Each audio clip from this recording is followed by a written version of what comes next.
What's up, party people? What is going on, folks? Hey. It is Wednesday, it is 5 p.m. I'm going live for the second week in a row. And we just hit 10,000 subscribers. So exciting. Thanks to all my subscribers. I love you guys. You guys are the best. So I just recorded a bunch of videos today. And hey, Aram. Good to see you in here. Who else is in here? Tell me where you guys are watching from. So I'm in DC. It's 100 degrees here. That's not normal for us. It is quite miserable. So I am in my studio that I teach at, and just trying to stay cool in the air conditioning. And I have a little break in my teaching day, so I decided let's do another live. So we're gonna do a Q&A here. So if you guys who are on have any questions for me, send them and I will get to them in the order that they come in. I did make an announcement yesterday that I'm going to be doing this live, so hopefully more people will join us and start the party. So I'm gonna take a sip of water before I start. Gotta stay hydrated, folks. Okay, so when I posted that I was gonna do a live, one of my online students asked about belting, and he said, basically he's asking, is it unhealthy to belt all the time, and why do not all teachers teach this?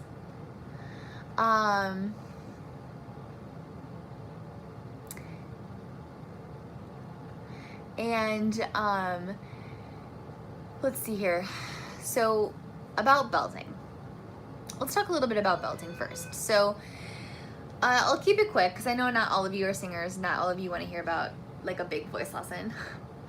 But so belting is when we bring our head voice into when we bring our chest voice. Let me start over. A belt is when we bring our chest voice up into our head.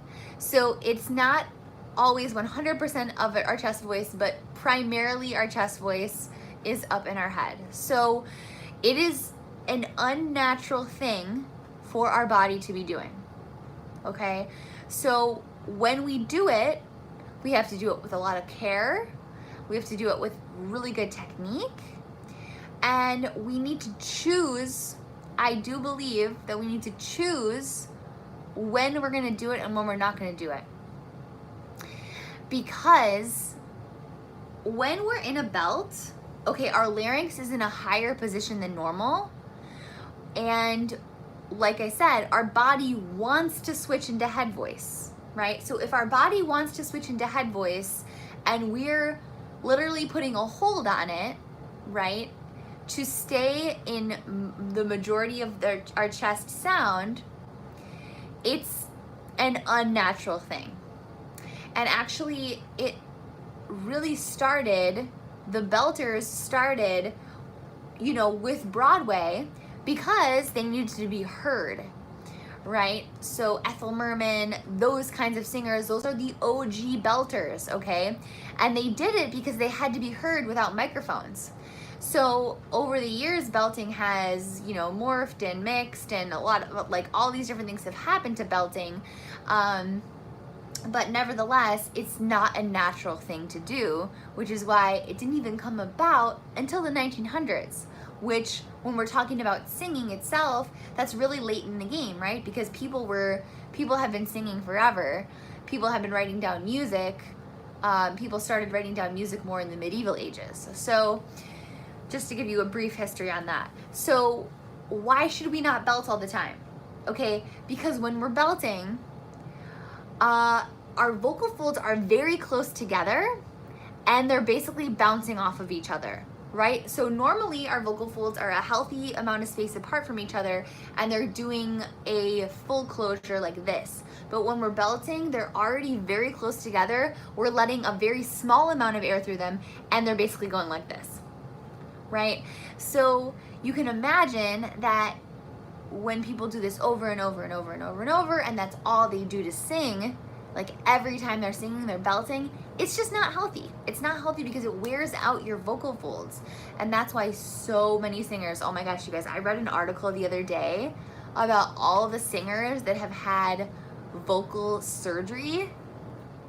I have to share that article with you. It was mind-blowing. I couldn't believe it. Like, I knew Adele had had a couple surgeries. Like Michael Bublé. Adele, Michael Bublé, some other really shocking ones as well. Hey, Santiago. David said, oh boy, excuse me. David said, just remember this, we're all here because we're not all there. Okay. Love it. Let's see. Santiago says Adele. Yeah, Adele is one of them, and multiple. Adele actually had 2 different surgeries. So anyway, back to the original question. Why? Yes, here we go. Timberlake, Bjork, Rod Stewart. Yeah, those were some of the people on the list. But yeah, I want to share that article with you guys. And so anyway, the whole actual premise of the article was, why are people so obsessed with loud singing? Because that's not how it used to be. So anyway, that is what belting is. So, but on the flip side of that, if you are smart about how you belt, if you belt with good technique, if you know when you should be belting and when you shouldn't be belting, then it's not as much of a problem, right? But so many people, they learn how to belt, and guess what they're doing? They're belting every single note. Okay, that's not the point about belting, because it's supposed to be special, right? So if you belt every note of the song, it's not special anymore. And that's what I have to say about that. Okay, but I do actually have an online belting course. I'm not launching it right now, but if any of you are interested in learning how to belt, keep that in mind. Okay. What else, you guys? There's a couple of you in here. I know I'm new at doing lives in here. I normally do the lives in my Facebook group, which you guys should definitely join if you haven't joined yet. I don't know what you're waiting for. I usually do like more technical lives in there. But I'm actually starting a cool new thing in that group where I do one live online voice lesson. I'm doing one live online voice lesson with a student in the group every week. So you guys should join the group so that you can get in on those free live voice lessons if you want. Okay, so Santiago says, so belting is not for beginners. 100% correct. Belting is not for beginners. Even when I was, even when I'm like working on selling my belting course, I'm always like, listen, if you guys are beginners, I don't want you to take this course because you shouldn't be belting. I think that when people have a significant understanding of what it feels like to sing in their chest voice and what it feels like to sing in their head voice and their mix, then it's good to introduce a belt.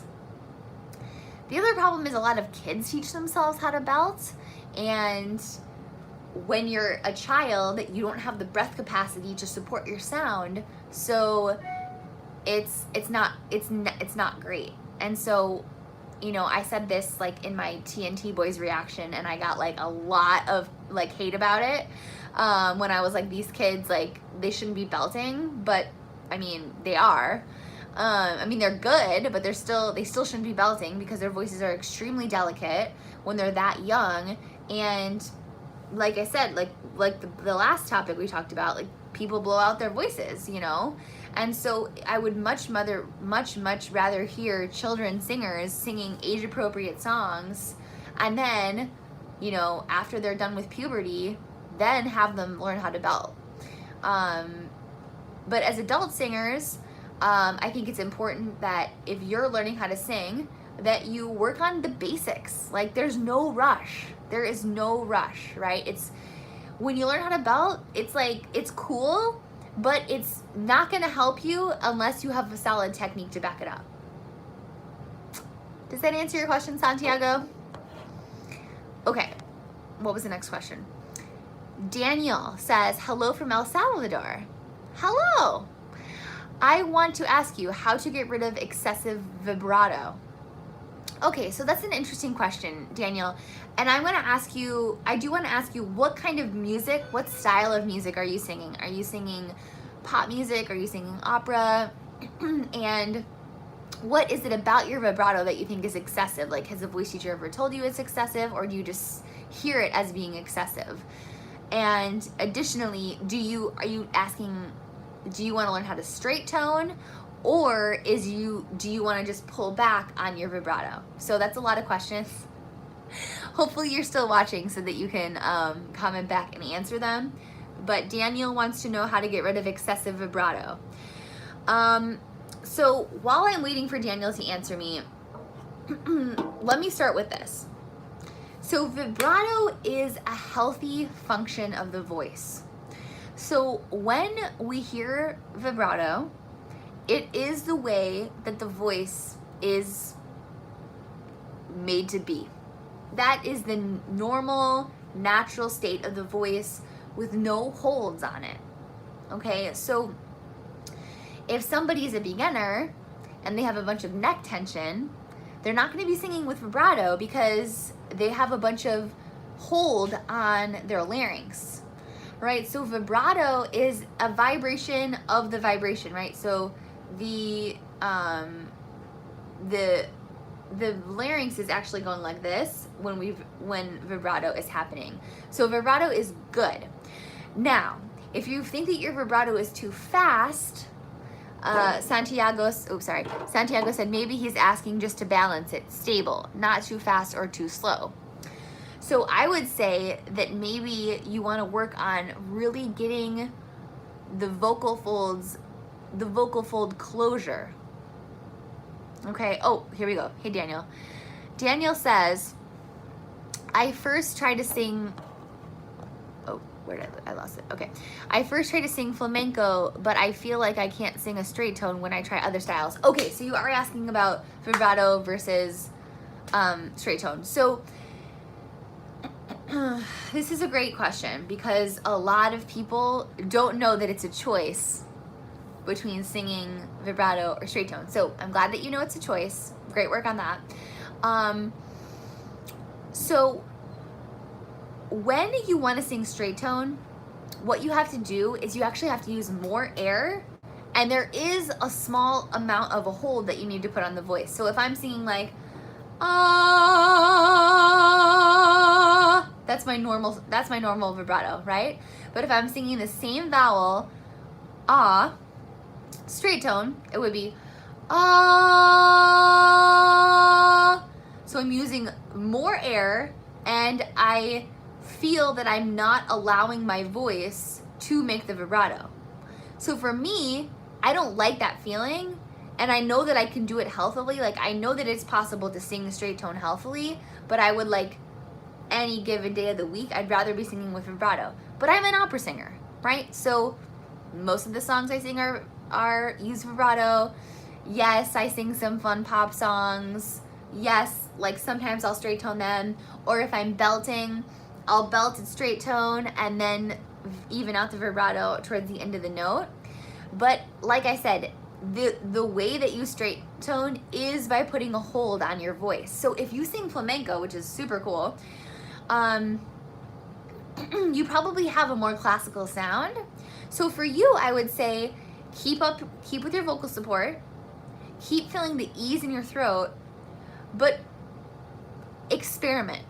Okay, so for you, it's gonna, and honestly guys, for a lot of stuff about vibrato, it's a lot of experimenting. Like, that's why I don't make videos like how to sing with vibrato, because I think that a lot of it's like BS. And that the way to sing with vibrato is to have an amazing technique, and the way to sing without vibrato is first to learn to sing with vibrato and then put a stop on the vibrato. So I know that, Daniel, I know that that's, you know, not like a super straightforward answer, but honestly, if you want to be able to sing, if you want to sing pop music, I would say that you should see go to a pop vocal coach who can work with you on that, because that's the kind of stuff that vocal coaches can help you with. And just overhearing your question online, hopefully I did the best. I think I did the best I could, you know, answering it. So hopefully that helps a little bit. But record yourself, sing, record yourself, listen back, try something else, sing, record, listen back, sing, record, listen back. That's what you have to do. Okay, Velasta says, hi, do you play any sport or dance? Not really. I don't play any sports. I used to. I run. I work out. I'm not a big sport person. I used to play a bunch of sports when I was growing up. I'm pretty tall. I'm 5'9". So I used to play basketball, but then I chose music. I chose music over all the sports. And I dance. I like to say that I'm a singer who moves. Because obviously when you're on stage, like, you have to do some dancing. When I'm at auditions, sometimes I have to do a dance call. I dread them. I don't really like doing them, but I will do them. Flexible girl, I guess. I guess you could say that. Okay, anybody else? What do you guys have? I have to teach a lesson soon, so I'm running out of time. Do you guys have any questions, concerns?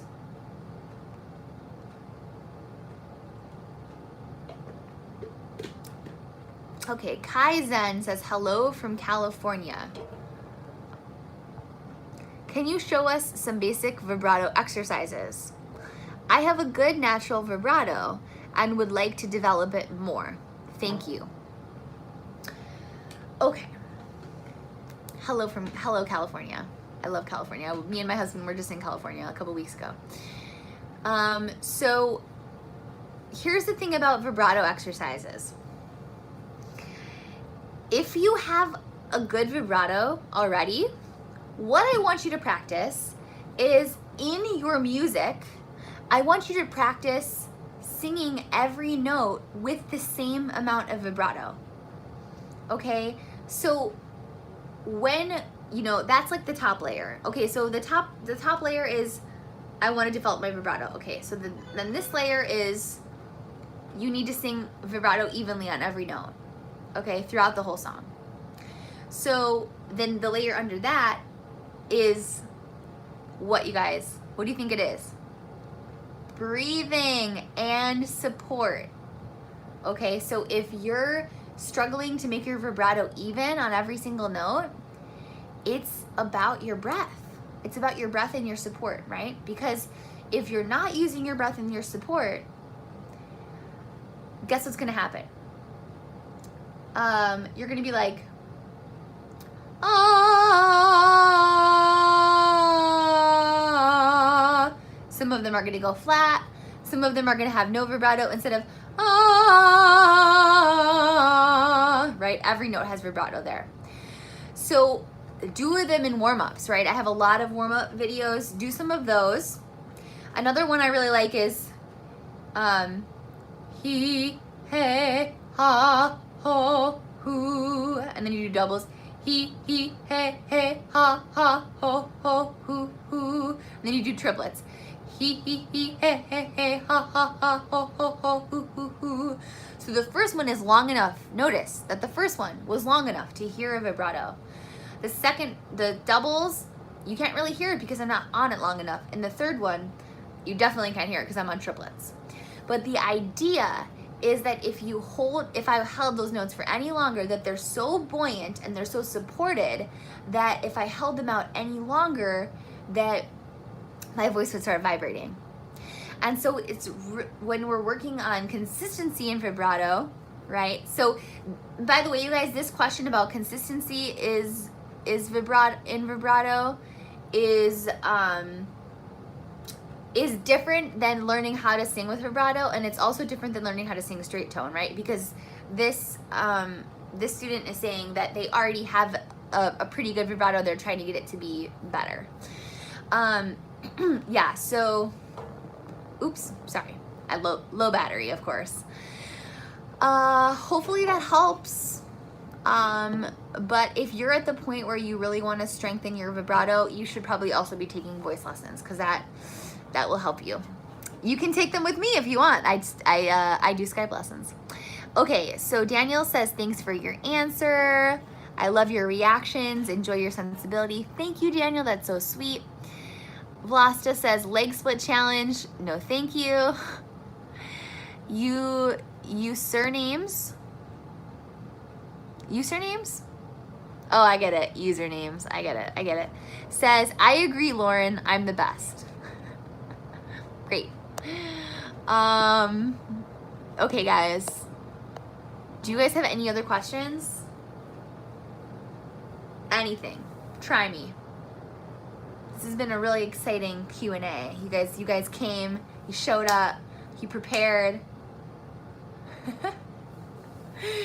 Okay, you should email me. My email is hello@singingwithlauren.com. Oh, Don says I had one up there. Don, your first comment didn't come through.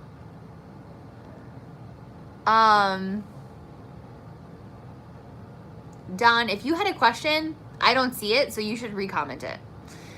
Okay, Daniel says, why does my belly shake when I sing? Great question. Okay, so when we breathe, our diaphragm, which is an involuntary muscle, by the way, is pushing down and out, right? So everything, our whole body should be expanded, right? Our ribs are expanded, our stomachs are expanded, everything is expanded. So that's the first part. And then when we're supporting the sound, which is the second part, we actually engage our obliques, our abdominal wall, and our intercostal muscles, which are the muscles in between our ribs, to prolong how long our stomach, and not just our stomach, but our ribs especially, are expanded for. So my guess is that you're probably experiencing some like belly shaking because of the support of the sound, right? Singing is an extremely engaging activity, very athletic, actually. I know a lot of people don't see it like that, but that's because they're not singers. So hopefully that answers your question. Okay, Don, thanks for commenting. So Don says, who's your most favorite Filipino singer you have reacted to? Okay, so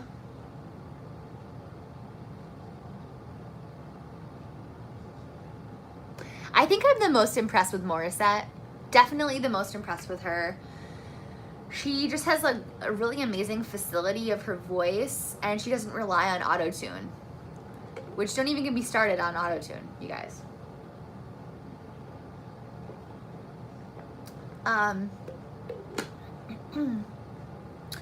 Yeah, so I really like her. But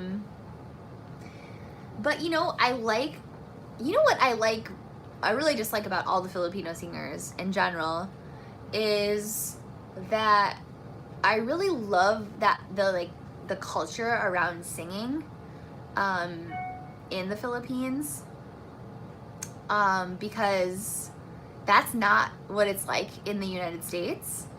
I know like some of you live in the United States and some of you don't, but live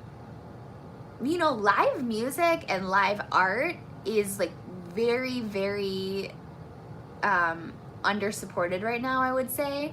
And I know that you guys probably don't know this, but like with the recession that we had in 2008, a lot of companies closed. So a lot of small companies closed, a lot of You know, a lot of opera houses closed, a lot of small theaters closed, and a lot of them unfortunately have not been reopened. Like, yeah, a lot of them did get reopened, but so I just can't imagine being in a society that like so highly values like the arts that like that wouldn't even be like allowed to happen. You know what I mean? So I think that that's just really special and really cool, and something that you guys should be super thankful for. So Santiago says, is there any difference between breath compression and twang? Santiago, what do you mean by breath compression? I'm not sure what you mean by breath compression. Kai says, can you sing the final few lines from Phantom of the Opera? I can, but I'm not going to. But good try. But oddly enough, I do really like that musical. A lot of opera singers hate that musical, you guys, by the way. I don't know if you knew that or not, but I don't know. They don't like it. I like it. I like it because that's one of the first like musical theater shows that my parents like would play me the recordings to, so I got like a little bit attached to it, I think. So anyway, that's that.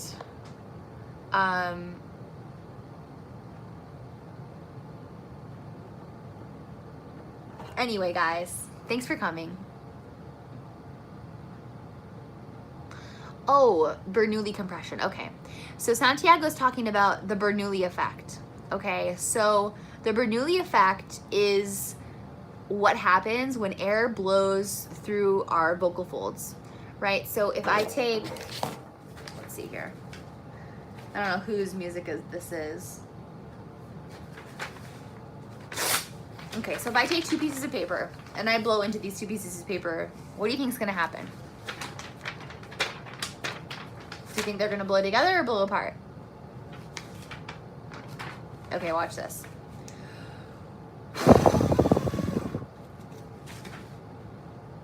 They blow together. Excuse me. They blow together.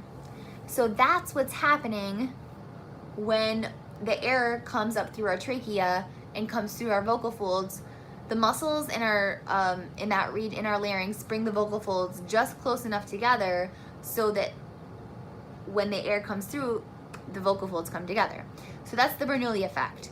Twang, twang is a resonance issue.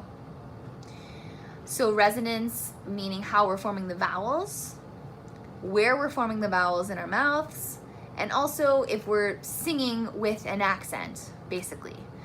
So if that, I think that's what you're talking about. And those are 2 totally different things. Okay, and then, okay, this is the last question. Kai says, are you a soprano and what is your range?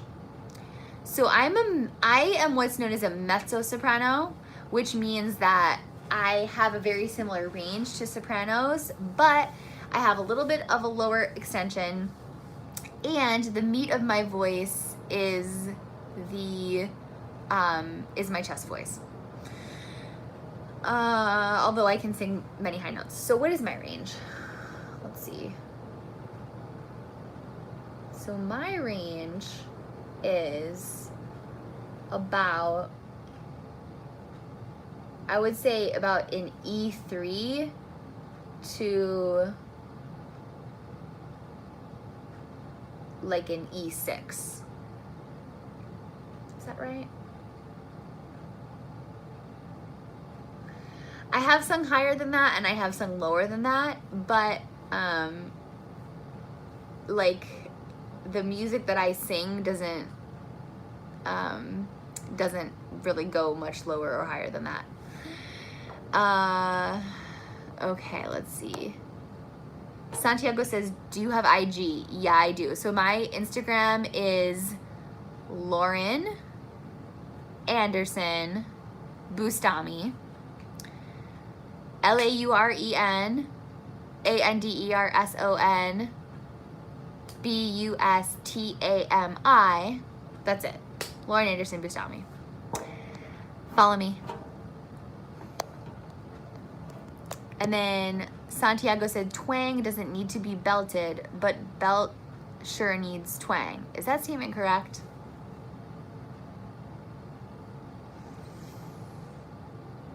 I don't think I can say that it's either correct or not correct. I think that it's a matter of preference, honestly. But I will say that if you're talking about placement of vowel,